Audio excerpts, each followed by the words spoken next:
هل انتل بكروت ارك ممكن بشكل ما تشكل خطر على امبراطوريه العملاق الاخضر انفيديا؟ اشمعنى انفيديا يا عم؟ في ايه؟ هو الحقيقه مش انا اللي بقول كده، انتل ذات نفسها مش معترفه بتواجد اي ام دي كمنافس ليها في كروت الشاشه. معلش يعني انا وانت عارفين ان انفيديا هي المسيطره على سوق كروت الشاشه في الوقت الحالي. احب اقول لك ان لو كروت ارك خدت حقها بالكامل كان ممكن يكون اختيار بالنسبه لك ويشكل خطر كبير جدا على كروت انفيديا، ويرحمك من سطوه شركه زي انفيديا، خصوصا ان الفئه السعريه اللي بيتارجتها الكارت ده ما فيهاش اختيارات كتير. كروت ارك مشكلتها بتتلخص في كارثتين ملهمش تالت. الكارثه الاولى هو سياسه الشركه في الاعلان عن كروتها. اطلاق كروت ارك ما كانش افضل حاجه، تقدر تقول اطلاق كارثي. الاعلان في وقت والتوافر في وقت ومفيش سرياليه خالص في الاطلاق. يعني مثلا الار تي اكس 4000 ابتدى بال 4090 بعدها ال 4080 وكان المفروض هيكون في 4080 برامات اقل، بس انفيديا خليته 4070 تي اي واحتمال يكون عندنا 4070. اي ام دي اكتفت بالار اكس 7900 اكس تي والار اكس 7900 اكس تي اكس ورجعت نامت تاني، بس في الاخر في سرياليه في الاطلاق. كروت ارك مشيت بالعكس تماما، بدات بكروت الاي 380 اللي هي المفروض الاقل كفاءه سعريه، بعدها جه كارت تاني اقل من الاي 380 اللي هو الاي 310، وبعدها الاي 750 والاي 770 من الفئه العليا. المفروض ان اصلا في فئه بين الاثنين دولت اللي هي الارك 5 ودي فيها كارت واحد بس الاي 580، وحتى الان ملوش سعر ولا حتى تواجد. فدي اولى مشاكل انتل، انها ما كانتش مخططه كويس جدا لاول اطلاق كروت شاشه ليها. تكنيكلي كروتها الجديده كان زمان عندها كروت شاشه قبل دي. الكارثه الثانيه ان بعض الناس اللي قدرت انها تجرب الكروت في وقت الاطلاق الاولي واجهتها مشاكل كبيره جدا في التعريفات. الالعاب كانت على دايركت اكس 10 ودايركت اكس 9، للاسف الاداء فيها متدني جدا، ده بعيدا عن الكراشز اللي كانت بتحصل. اللعبه مثلا ما ترضاش تشتغل او تفصل في نص الاختبار او تشتغل وتجيب لك ايرور وترجع تشتغل تاني. لما جيت اجرب الكارت ده اول مره حصلت معايا مشكله غريبه جدا، بالتحديد وقت تسطيب التعريف. لقيت الشاشه ابتدت تضرب الوان لوحدها. انا قلت خلاص الكارت ده باظ. قعدت ادور شويه ما لقيتش ان المشكله دي موجوده اصلا او قابلت حد قبل كده. ركبت كارت تاني، شلت الدرايفر، نزلت نسخه اقدم، نزلت نسخه بيتا، برضو نفس المشكله. في جيجا و800 ميجا من الكوتا اخدهم من انتل، صرفتهم بس على التعريفات وانا لسه بقول بسم الله الرحمن الرحيم. اجرب كارت تاني من انفيديا الدنيا تمام، اجرب البيلت ان الدنيا مش تمام لان نفس التعريف اللي هنا هو نفس التعريف اللي هناك. انقل على كارت الارك الدنيا برضو مش تمام. قلت المشكله في كابل الديسبلاي بورد، جربت كابل تاني نفس المشكله، جربت كابل تالت نفس المشكله، نغير الكابل خالص، جبت اتش دي ام اي ركبته وماجيكالي الكارت اشتغل. شلت التعريف حطيته من تاني الدنيا سموث جدا، رجعت اركب الديسبلاي بورد تاني المشكله ظهرت تاني. ما اتحلتش مشكله الديسبلاي بورد الا لما غيرت الشاشه نفسها. فمشاكل كروت انتل زي ما انت شايف عشوائيه جدا. حتى في الالعاب ممكن تشتغل معاك مره، ممكن ما تشتغلش خالص، وممكن وانت بتجرب اللعبه تفصل منك وسط التجربه. فالورانت على سبيل المثال اشتغلت معايا عادي جدا على ال 1080 بي من اول مره، انما على ال 1440 بي عملت كراش مرتين وبعدها اشتغلت ثالث مره. ولاحظت وانا بجرب اوفر واتش على اعلى اعدادات ليها على 1440 بي وقافل الاف اس ار، يعني شغال على الرو برفورمانس مفيش اي اب سكيلينج، حسيت ان الصوره نوعا ما باهته شويه. مش عارف دي مشكله ايه بالظبط، بس حاسس ان الكارت كان عامل داون جريد للجرافيكس في اللعبه. ويمكن اللي حسسني ان في حاجه مش تمام ان على ال 1080 بي وعلى ال 1440 بي الاي 750 بيقدم تفوق صريح على ال 3060 تي اي وال 3050. مهما قعدت اعيد في الاختبارات نفس النتائج هي. ملخص المشاكل هو يا اما في مشكله يا اما مفيش، يا اما اللعبه تشتغل يا اما ما تشتغلش خالص، ولو اشتغلت يا تكمل لحد الاخر يا تقفل في نص الطريق. فمشاكل الدرايفر هي اكبر تحدي الانتل في الوقت الحالي، لان وسط كل المشاكل دي الكارت ده بيقدم اداء مفاجئ جدا، سواء على صعيد الاداء الخام او على صعيد تقنيات تتبع الاشعه والاب سكيلينج اللي هي من الاساس ملعب انفيديا. فصعب جدا اني كمستخدم لو ناوي على كارت انتل يكون عندي مشكله في التعريفات تخليني متردد اشتريه. واحنا كمصريين اتلسعنا من كروت اي ام دي وتعريفاتها زمان، لدرجه ان في ناس اول ما تسمع كلمه كروت اي ام دي يقول لك يا عم ده عندهم مشاكل في التعريفات، مع انهم طوروها جامد، بس خلاص هي اتسجلت في ذاكره الناس ان اي ام دي عندها مشاكل في التعريفات. فلا مؤاخذه اللي اتلسع من الشوربه ينفخ في الزبادي. الاي 750 بيجي معتمد على معماريه اسمها اكس اي اتش بي جي المعروفه لينا باسم سلسله كروت الكيميست. يعتبر الكارت من الفئه المتوسطه او بدايات الفئه المتوسطه بسعر يبدا من $250. في منه نسخ نسخ قياسيه زي اللي معايا هنا وهي نسخه ليميتد اديشن، وفي منه نسخ احترافيه من شركات زي ازروك ومؤخرا ايسر وقبلهم شركه جانير الصينيه. الشريحه المعتمد عليها هي الدي جي 2 512 جايه بعدد 28 نواه اكس اي كورز، الوحدات اللي فيها انويه المعالجه اللي هيكون عددها في النهايه 3584 نواه. انتل عندها انويه زي التنسور كور من انفيديا اسمها الاكس ام اكس انجن اللي بتعتمد عليها ميزه الاكس اي اس اس في بعض الالعاب، ودول عددهم 448 انجن مع تواجد انويه تتبع الاشعه بعدد 28 نواه. وبالمناسبه ده رقم مش قليل، كارت ال 3050 من انفيديا من نفس الفئه السعريه في 20 نواه تتبع اشعه، بس طبعا انفيديا اكثر تطورا. بالنسبه للتردد فالكارت ده بيوصل ل 2400 ميجا هرتز بالمستريح، ومفيش منه غير نسخه واحده بس 8 جيجا رامات، سواء كانت النسخه القياسيه او الاحترافيه من نوع جي دي ار 6. يمكن الفتره الاخيره بشوف كروت شكلها فخم زياده عن اللزوم او متماشيه مع ترند اليومين دولت من الار جي بي وحجم الهيت سينك الخزعبلي اللي بقى يتطلب كيسات وحوارات كتير. انا بصراحه بقالي كتير ما ركبتش كارت شيك قوي كده ومتوسط الحجم زي الكارت ده، اللون الاسود المطفي مع الستريب المعدني اللي لافف حوالين الكارت كله مدي للكارت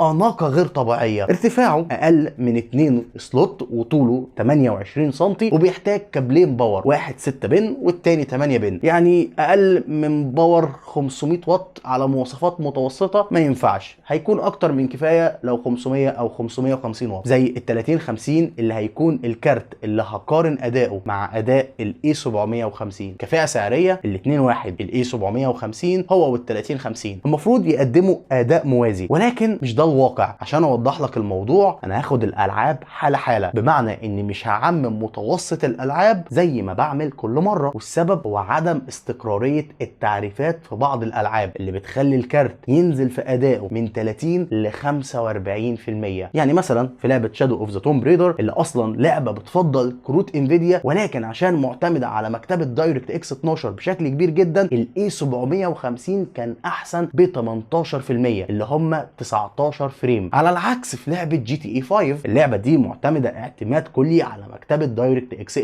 فللاسف مشكله الدرايفر هنا بتبدا تبان. الاي 750 بقى اقل بنسبه 26% اللي هو ما يوازي 18 فريم فرق، انما باقي الالعاب الحقيقه كان فيه تفوق ملحوظ للاي 750 بنسبه شايف انها نوعا ما عقلانيه في بعض الالعاب. في فور اونر وصل الفرق ل 23%، لعبه مثلا زي داينج لايت 2 فرق بين الكارتين وهي لعبه دايركت اكس 12 وصل الفرق بينهم ل 33% احسن للاي 750. انما بعد كده الالعاب تحسها بتتمرجح في الاداء ما بين 8 ل 9 ل 10%، كلهم طبعا احسن لصالح الاي 750، وده بيرجع ان لازالت في مشاكل مع بعض الالعاب وتعريفات كروت انتل، واللي يبين ده هو اداء الكارت في العاب الاي سبورتس. كل اللي فات كانت العاب تريبل اي، ودي العاب ديماندنج شويه لموارد كارت الشاشه زيهم زي وورزون مثلا، سواء الجزء الاول منها او الجزء الثاني. في اللعبتين دولت الاي 750 كان متفوق، بس نسبه التفوق كانت في وورزون في جزءها الاول 20% اللي هو 24 فريم، وده رقم كويس جدا. في وورزون 2 التفوق كان 1 فريم بس بين ال 3050 والاي 750، فده اللي انا اقصده من نقطه عدم استقراريه التعريفات مع بعض الالعاب اللي ممكن في لحظه من اللحظات تلاقي جاب الاداء قليله، وممكن اصلا تكون جاب الاداء بالسالب زي ما حصل كده في العاب الاي سبورتس او الالعاب التنافسيه. في لعبه اوفر واتش 2 التفوق لصالح الاي 750. على العكس بقى في فالورانت وريمبو 6 الالعاب دي غير مهيئه تماما في الوقت الحالي انها تشتغل مع كروت انتل، لان في فالورانت مثلا كان فرق الاداء يوصل ل 89 فريم اللي هو 31% اقل من ال 3050. في ريمبو 6 مثلا الفرق وصل فيها ل 90 فريم اللي هو نسبته 45%. دي مش ارقام كارتين قصاد بعض، دي ارقام جيل قصاد جيل تاني. فلو هنحسب الالعاب اللي كان الاي 750 فيها اداؤه مستقر تقدر تقول ان التفوق يوصل لمتوسط 18%، ولو هنحسب نسبه تراجع الكارت الغير مفهومه بسبب التعريفات في العاب بتشتغل تقريبا على اي جهاز تقدر تقول 34% اقل استقراريه مش اقل اداء. المفاجئ بقى هو اداء الري تريسنج في الالعاب. انا عارف ان في ناس كتير غير مقتنعه بتقنيه الري تريسنج او تتبع الاشعه، ومعاك حق لانك ما بتشوفهاش الا في الالعاب فقط لا غير، والالعاب اللي بتدعمها مش بنفس كميه الالعاب اللي بتنزل من غير الري تريسنج، فليك الحق الحق ان احيانا ما تكونش مهتم بيها حتى لو موجوده، بس يمكن الاهتمام بيها للناس اللي بتستخدمها في انتاج المحتوى، ودي ارض انفيديا بتلعب فيها لوحدها. مفيش حد وصل للارقام اللي بتوصل لها انفيديا في الاداء لحد ما جت انتل. ال 3050 اطلاقه كان على انه ارخص كارت ار تي اكس بيقدر يشغل الالعاب بالري تريسنج والدي ال اس اس على 1080 بي بمتوسط ال 60 فريم. المفاجئ ان الاي 750 في العاق سايبر بانك 2077 اللي هي من الاساس لعبه بتفضل كروت انفيديا، ودايما التحسينات في اداء تتبع الاشعه والاب سكيلينج بتوصلها اول باول، كان اقل من ال 3050 ب 4 فريم بس. اللي هو اي ام دي الشركه القديمه العريقه دي في كروت الشاشه كان اداء كروتها بيكون النص لكروت انفيديا. عاوز اقول لك مش بس المفاجئ هو اداء الري تريسنج ولا ان الكارت متفوق على ال 3050،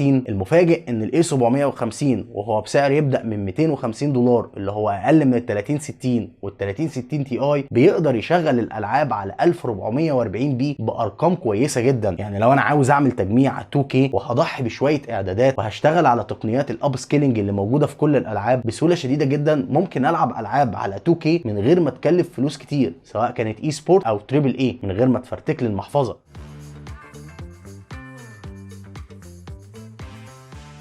سعر الاي 750 بيبدا من 250 دولار اللي هو نفس سعر الار تي اكس 3050، بس ما فيهوش اي في 1 انكودر. ده فيه لو انت بتشتغل ببرامج فيها الانكودر ده وميزانيتك محدوده، الاي 750 اختيارك لحد ما تشوف كروت اقل سعر من انفيديا او اي ام دي في الاجيال الجديده. في استهلاك الطاقه هو اعلى بكتير من ال 3050، يمكن من الاساس الكارت ده مش موجه اصلا لل 3050. نسب فرق الاداء اللي حققها الاي 750 كبيره، ما ينفعش تكون ما بين كارتين سعرا قريبين من بعض، وده نوعا ما يخليني اشك ان اصلا الاي 750 موجه عشان ينافس ال 3050. حتى لو ال 750 بيقدم نفس اداء ال 3060 فهو سعرا ارخص بكتير. درجه حراره النسخه دي هي 63 درجه للكور او للجي بي يو. المراوح كانت بتشتغل على 1350 لفه في الدقيقه، وده رقم مش مزعج تماما، ولكن وقت التجربه كان في صوت كويل وايننج مسموع على خفيف. لو قفلت باب الكيسه مش هتحس باي حاجه. من ابو اخر، هل انا كمستخدم ان توفرت قدامي الكروت دي اشتريها ولا لا؟ مش عاوز ابخس حق انتل في انها حاولت تقدم كروت كويسه. اقدر اعتبر ان الكارت منافس قوي جدا جدا لكارت ال 3050 ان لم يكن سعرا احسن من ال 3060. لو انت بتدور على العاب 1440 بي ومش عاوز تستثمر كتير في كارت الشاشه، الكارت ده بعتبره الالتيميت تشويس او افضل اختيار سعرا مقابل اداء. ولكن انا عارف انت متخوف من ايه. مشكلتك هي التعريفات، وفعلا دي مشكله انت اللي عارفاها واوريدي بتشتغل عليها، ومع الوقت في تحسينات. فلو الكروت اتوفرت قدامك بشكل كويس وسعر كويس اختارها، بس خلي بالك من التعريفات ومشاكلها. ده لو انت عندك صبر، ما عندكش بلاش منه، عشان ما تزهقش وما تكونش ذاكره زي تعريفات اي ام دي. حتى وان التعريفات بقت مستقره مستقبلا، هيفضل في ذاكرتك انك اشتريت الكارت الفلاني وغلبني معاه مشاكل وكراشات. فنقدر نقول ان انتل خدت حتى الان وبناء على تجربتي خطوه كويسه جدا في سوق ضخم جدا. اتمنى ان يكون ليا فرصه اجرب فيها الاي 770 قريب. فلو حصل ما تنساش تشترك في القناه وتفعل جرس الاشعارات ولايك لو الحلقه عجبتك، رايك تحت في التعليقات. ولحد الحلقه اللي جايه، سلام.